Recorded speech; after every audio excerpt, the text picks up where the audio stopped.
I-check nga natin tong hangin ng aking reserva. Ayan, oh. Matagal kasi hindi na galaw itong gamit itong power bank, air pump na touchscreen siya. Oh, ayan, oh. Ang kagandahan dito, dual na siya. Nagbibigay siya ng hangin, tsaka pagka salpak mo dun sa may pito is mababasa niya na yung kung ilan yung hangin niya. So, try natin dito. Malamang itong reserva kung is siya. Malambot na to kasi matagal lang hindi nagagamit, ganyan. Okay, kasi nga reserva lang. Salpak lang na ganyan, guys, oh.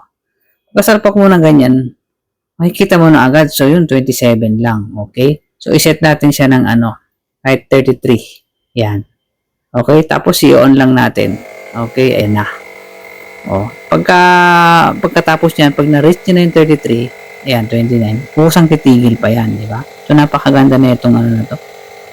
Itong air pump na to. Power bank na. O, may flashlight din nga pala yan. O, ayan. Ayan lang. Pinas forward ko lang yung video, guys, ha. Ayan, o. Hanggang ma-reach niya yung 33 na PSI. Ayun. Okay.